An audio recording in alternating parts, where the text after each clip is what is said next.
Hi ladies, Sheila here from Keep Shinin' Bible Devotions for Women. Welcome back. And if you're new to our channel, welcome to you also. We invite you to peruse the channel and see if you might find something that might be helpful for you.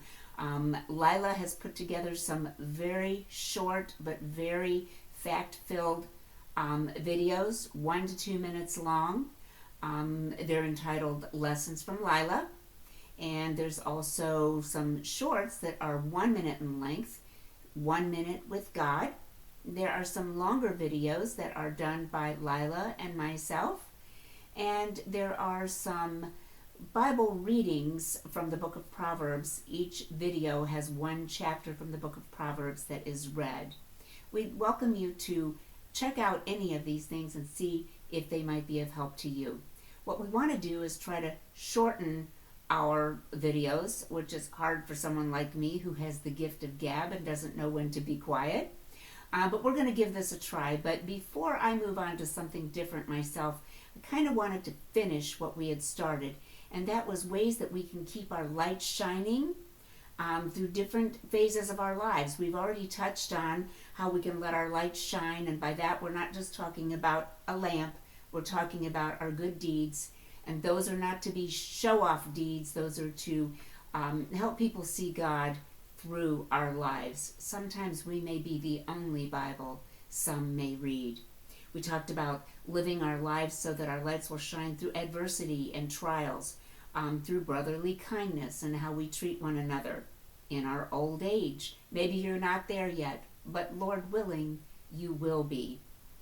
Letting our light shine through times of joy and through knowledge that we gain by studying God's Word, and through patience. That's a big one, at least for me. I'm not as patient as I ought to be. That's one of the things that we are to add to our faith, and it's not just a check-off list and say, I got it done. I'm still working on that one. I don't think I'm alone either. But let's touch just for a minute on letting our light shine through self-sacrifice. The ultimate sacrifice we know was given by Jesus when he laid his life down by giving it up on the cross as a common criminal.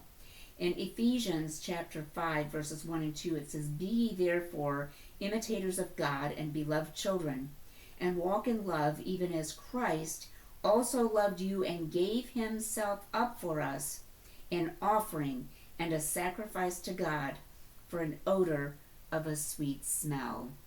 He gave it all. God expects us to give too. We have to be self-sacrificing. And if we read in Romans chapter 12, verse 1, Paul writes there, I beseech you therefore, brethren, by the mercies of God, to present your bodies a living sacrifice, holy, acceptable to God, which is your spiritual service. If we're giving something, it has to be a sacrifice. We have to feel it. Otherwise, it doesn't mean anything. And anything that we give to God must be meaningful because, after all, he gave the best for us, and that was his son, Jesus. So we need to look for opportunities in our giving on Sunday when we give to the Lord. Don't do it grudgingly, and don't just give God what's left over. Think about it and give him, because after all, he's given us all that we have. One of the biggest things that we can give is time. We can give time and study to God. We can sacrifice that time to help others. We can find many ways, but sometimes we just need to sit down and think about it. So, ladies, until we meet again, let's try to think of ways that we can sacrifice and give to God. And in all things, keep those lights shining.